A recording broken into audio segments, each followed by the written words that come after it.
dibiarkan begini, Indonesia bisa bubar.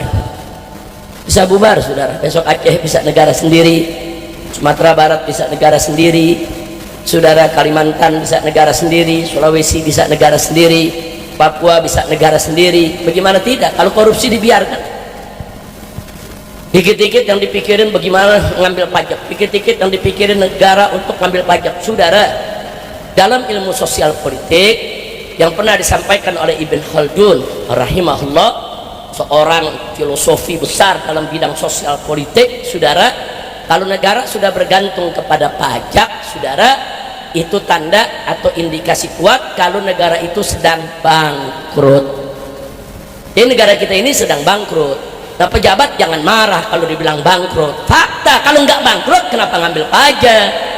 Saudara, ini negara lagi bangkrut, bangkrut. Saudara, dulu di zaman Orde Baru, zamannya Pak Harto, saudara, Pak Harto tuh bikin BUMN. Bahkan di daerah ada BUMD. Untuk apa, saudara? BUMN itu BUMN yang mengurus tambang emas, yang mengurus timah, yang mengurus, saudara, nikel. BUMN yang mengurus asuransi, BUMN yang mengurus penerbangan, saudara. BUMN yang mengurus pelayaran. Ada ratusan BUMN dulu dibuat. Untuk apa? Supaya BUMN itu, saudara, bekerja cari untung untuk membiayai negara. Makanya dulu zaman Pak Harto pajak rendah. Pajak itu rendah diambil dari rakyat. Kenapa? Karena BUMN-nya jalan. Sekarang BUMN-nya dirampok. Semua BUMN rugi. Gila, semua BUMN bisa rugi, saudara. Loh, kenapa bisa rugi? Buzzer diambil dijadiin komisaris, artis diambil dijadiin komisaris, influencer diambil dijadiin komisaris, saudara. Ada apa? Orang-orang bodoh, orang-orang tolol diangkat menjadi komisaris BUMN dengan gaji ratusan juta per bulannya. Bangkrut. Nah, begitu udah bangkrut, mau nyari duit dari mana? Rakyat dipajakin, saudara. Apakah ada menteri yang bilang, ya ini kan pajak sama zakat, pala lu bomenyan. Saudara, zakat itu Allah ambil dari orang kaya. Orang miskin nggak wajib zakat. Betul, betul. Dan zakat itu diambil dari si kaya, dikasih kepada si miskin. Betul, betul. Itu zakat. Kalau pajak enggak, diambil dari orang miskin buat ngempanin pejabat. Jadi tuh pejabat pada makan diempanin dari uang rakyat, tidak punya malu. Nah, begitu sekarang orang ribut di mana-mana pajak, mereka marah, saudara. Kalau rakyat kritik jangan marah. Kalau rakyat kritik ambil pelajaran. Kalau rakyat kritik perbaiki negeri. Hati-hati, saudara. Ini sengaja saya sampaikan, saya takut kalau kondisi semakin hari semakin seperti ini, besok yang terjadi hukum rimba, saudara. Besok ada huru hara di mana-mana. Kalau besok ada huru hara, ada penjarahan, ada perampokan, ada begal, orang seenaknya ngambil harta orang lain, saudara, hancur ini negeri. Makanya Nabi udah ingetin dari jauh-jauh hari.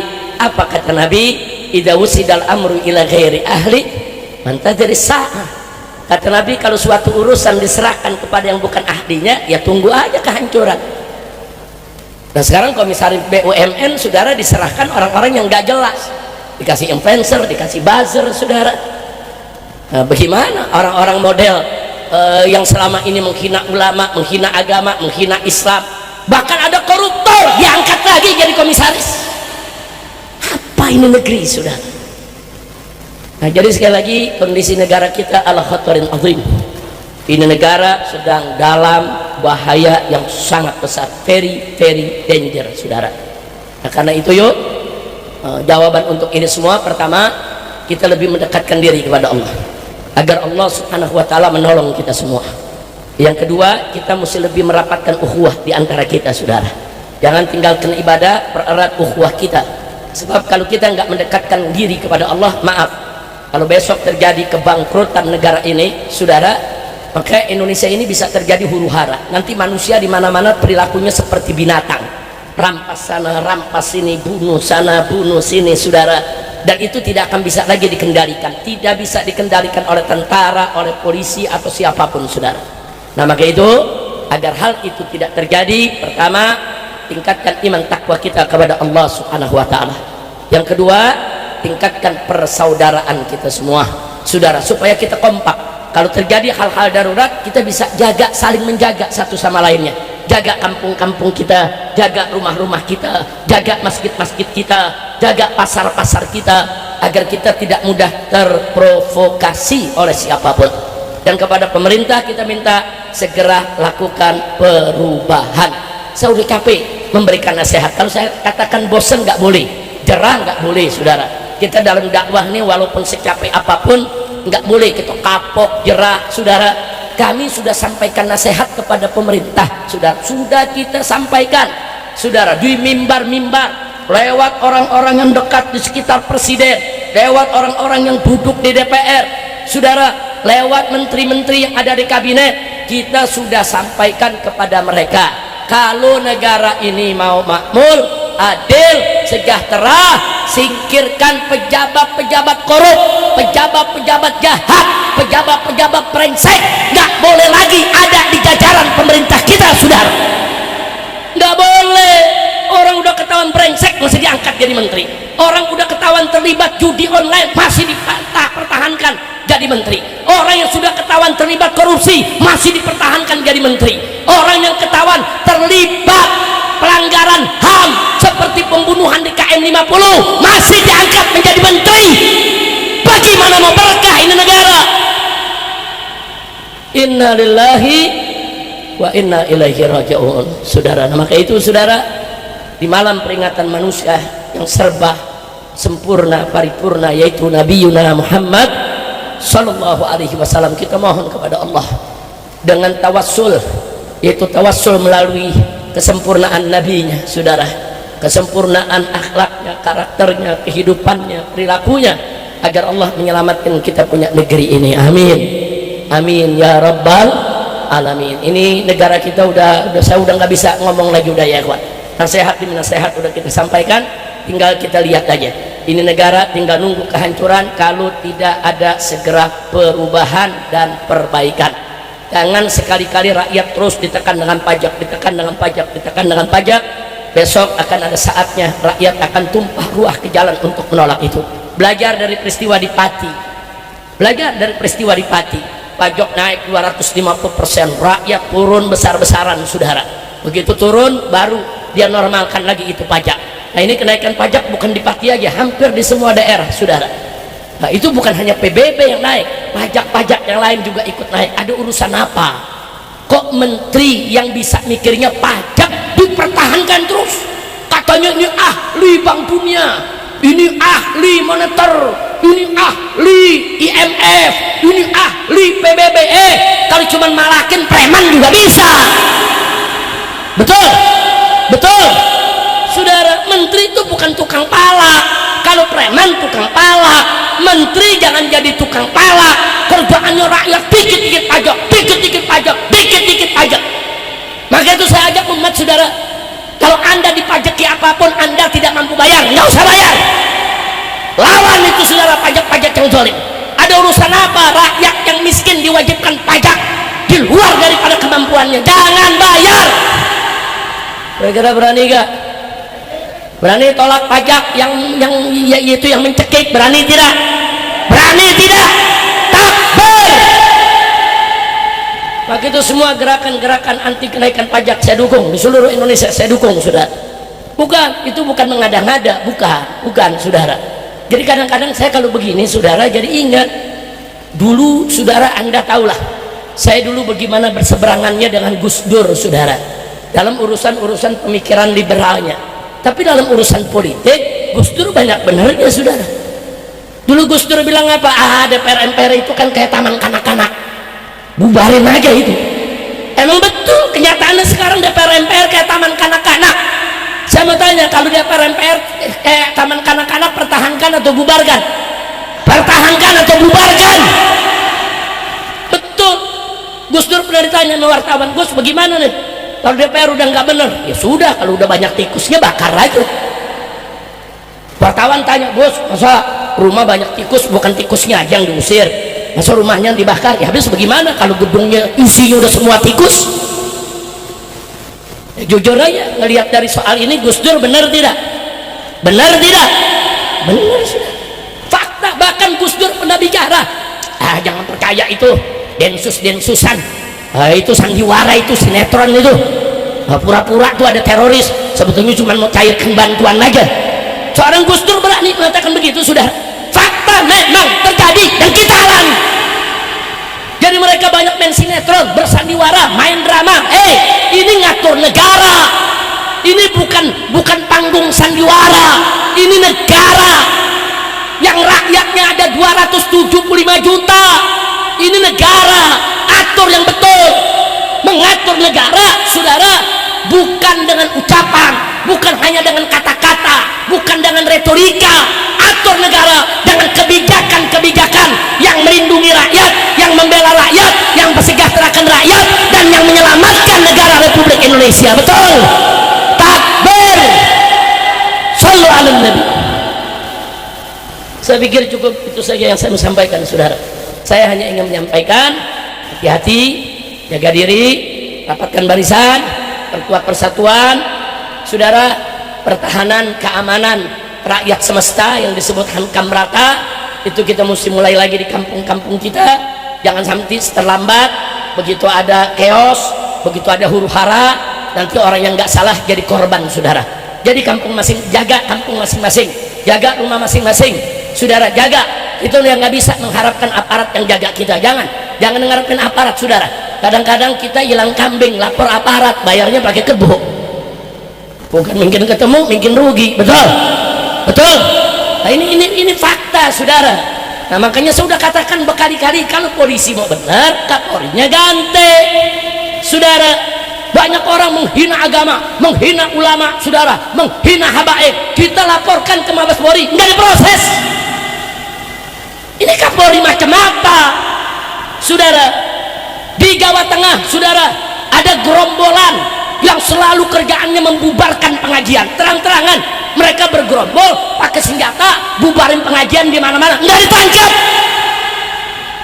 Apa ini program Polri sehingga Kapolrinya diam? Makanya tadi saya katakan, jaga kampung kita masing-masing, saudara. Kalau penjahat ini sudah berkolaborasi dengan pejabat, mau apa lagi kalau bukan kita lawan mereka? Karena kalau pejabat sudah berkolaborasi dengan penjahat, masyarakat yang akan jadi korbannya, sudah. Ada apa? Peristiwa Pemalang umpamanya, sudah jelas kok yang melakukan siapa. Dari seminggu sebelumnya mereka udah ngancam, mereka keliling bawa senjata, enggak ditindak, dipanggil sama polisi aja enggak. Saudara, apa? Panitia diancam, saudara, semua warga diancam, apa, saudara? Makanya begitu saya tanya kepada panitia, Anda undang saya, Anda berani? Kalau nanti dilarang polisi bagaimana? Tetap kita adakan, Habib. Ini udah kesepakatan warga kami. Kalau nanti diancam sama gerombolan-gerombolan PKI ini, neo PKI, bagaimana? Tetap kami adakan. Saya katakan, kalau Anda bertekad tetap menggelar, saya datang. Tapi kalau Anda nggak berani, ya batalin lagi dari sekarang. Sebab saya habis ceramah, saya bisa pulang. Saya habis ceramah, Anda tetap di situ. Nah, saya nggak mau nanti kedatangan saya menyusahkan Anda. Enggak, Habib. Kita siap. Apapun resikonya kita siap. Saya tidak sendiri, saya bersama warga satu kampung semua. Kami memang undang Habib. Sudah lama dan ini tidak boleh gagal. Kita datang ya, ikhwan. Begitu detik-detik saya mau naik ke mimbar, saudara, itu yang namanya Pangdam mengutus dandimnya, Kapolda mengutus Kapolresnya temui saya di rumah panitia. Kita istirahat, mereka datang, Habib jangan ceramah, Habib ini bisa terjadi letupan, Habib ini bisa terjadi ini dan itu. Saya bilang, hei, ini mereka mau melarang dari kemarin, kenapa Anda tidak cegah? Kenapa Anda tidak tangkap? Kenapa Anda biarkan? Kenapa sekarang masyarakatnya mau dakwah kok justru Anda suruh bubar? Bukan begitu. Tugasmu, hei, yaitu kita sampaikan kepada Dandim, tugasmu hei Dandim, tugasmu hei Kapolres, kalau ada gerakan-gerakan yang bisa mengganggu keamanan, ya tangkap dong. Mereka kan cuma segelintir orang. Kenapa kau takuti panitia? Kenapa kau ancam panitia? Kenapa kau membubarkan itu pengajian? Ribuan umat yang hadir sudah. Saya bilang nggak bisa. Terus bilang, tapi ini kan demi keamanan Habib. Kalau demi keamanan, dari kemarin kau tangkap. Tetap dia mendesak Habib, ini permintaan Pangdam, sebaiknya Habib nggak usah datang. Kalau malam hari ini seorang Habib Rizik gagal ceramah hanya gara-gara gerombolan neo PKI macam ini, besok semua habaib, semua kiai yang muhibbin kepada habaib akan dibatalkan acaranya. Betul? Saya bilang nggak bisa, saya akan naik saat ini. Nggak bisa, Anda jangan coba-coba larang saya. Jadi sekarang ya kita bagi tugas. Saya akan naik, saya akan tenangkan umat. Ribuan umat tidak akan pernah bikin ribut kalau mereka tidak dipancing. Betul? Anda tugasnya turun sekarang, usir itu mereka, tangkap itu mereka yang ingin membubarkan pengajian. Habis itu saya berangkat, sudah. Saya berangkat, saya naik ke panggung, saudara. Enggak, umat nggak ada yang bikin ribut. Saudara, umat semua tenang, ribuan umat, bahkan ribuan umat nggak tahu kalau di belakang ada yang ribut, saudara. Enggak. Ini panggung di sini, ini umat ribuan yang hadir. Ini di kanan kiri ini ada gang, saudara. Orang-orang yang ingin membubarkan umat masuk dari gang-gang tadi, saudara. Dan Laskar FPI bersama batiknya, saudara, dari pagi sudah membuat peta lokasi. Oh, ini ada celah. Oh, ini ada gang. Oh, ini ada lubang. Oh, mereka bisa masuk dari sini. Di situ kita buat pertahanan, saudara. Laskar FPI tahu kok polisi nggak tahu. Laskar FPI tahu di mana nih Neo PKI bakal masuk, saudara. Kok tentara nggak tahu? Bohong. Kecuali memang sengaja mereka biarkan, saudara. Jadi gang-gang itu dijaga oleh Laskar, saudara. Nah, begitu acara berjalan, saya punya menantu ceramah bersama Kiai Awid Masyuri. Mereka mulai melempari batu ke jamaah, tapi batunya nggak nyampe. Kenapa? Karena gang itu sudah dijegat, saudara, oleh Laskar. Jadi sambitan mereka tuh nggak mampu sampai ke jamaah, sehingga jamaah nggak tahu kalau mereka dilempari batu. Jamaah nggak tahu kalau mereka ini mau dikejar, mau dibubarkan, mau dipentungi, saudara. Jamaah tetap tertib, ikut selawatan, ikut dengar pengajian, saudara. Nah, jadi seperti tidak ada apa-apa. Subhanallah, luar biasa kerjaan Laskar, luar biasa, saudara. Rapi. Nah, karena mereka marah, nyambit batu nggak nyampe, ya mereka timpuk Laskar. Nah, Laskar ditimpuk, saudara. Ikan bawal buah terong dijual gue borong. Betul? Diuber sama Laskar, saudara, dihantam. Nah, ternyata begitu dihantam, saudara, banyak yang tumbang, pecah kepalanya, saudara, masuk ICU, katanya udah kebal semua. Jadi mereka, wah, action, saudara, kami udah apa namanya, udah dijampi lah, pakai ilmu kebal senjata tajam. Bener, kebal dari senjata tajam, tapi nggak kebal dikeproknya batu. Alhamdulillah, besok ada ilmu kebal dikeprok batu, saudara. Nah, akhirnya mereka lari pontang-panting, luka. Nah, begitu luka, besoknya lapor polisi, kami dianiaya oleh FPI, kami digebuki oleh FPI, kami banyak yang luka oleh FPI. Pala lo bomengan, tengeng. Dia ngajakin berantem, dia babak belur, lapor polisi. Enggak, cengeng enggak. Laskar juga ada yang luka. Saya bilang Laskar gak luka. Enggak cengeng, kita luka. Ini resiko perjuangan. Enggak ada kita pakai lapor polisi, sudah. Enggak ada mereka pakai lapor polisi, pakai dilayanin sama polisinya. Emang lu kong kali kong. Kira-kira jelas gak? Nah, sekarang saya mau tanya, kalau kondisi seperti ini dibiarkan, bahaya tidak? Bahaya, saudara. Makanya tadi saya bilang bikin barisan masing-masing di kampung masing-masing, saudara. Jadi kalau besok Anda bikin pengajian, ada kelompok-kelompok ini mau bubarin, lawan, jangan biarkan mereka membubarkan pengajian kita. Betul? Siap lawan tidak? Siap lawan tidak? Takbir. Sallu ala nabi. Lawan, saudara. Urusan apa nggak dilawan? Nah, kalau nggak dilawan, besok-besok mereka bubarin semua. Jangan dibiarkan. Ini kelompok kurang ajar ini, saudara. Ini kelompok kurang ajar. Saudara, udah gitu banyak artis terlibat, saudara, ikut-ikutan. Udah gitu ada artis yang ngaku wali Allah lagi.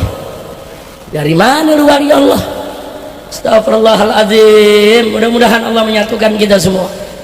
Kadang nasihati saya, Habib Rizik, jangan mau diadu domba. Yang mau diadu domba siapa? Saya bukan diadu domba, diserang. Diserang. Bukan diadu domba, saudara. Kita mau ceramah, diserang. Saudara, begitu mobil saya masuk dari ujung sana mau ke panggung, saudara, itu mereka terus berusaha menyerang untuk sampai ke mobil saya untuk bisa menimpuk atau apa saja. Cuman nggak bisa, nggak berhasil karena pertahanan askar begitu kuat, begitu bagus, begitu efektif, saudara. Mereka berusaha.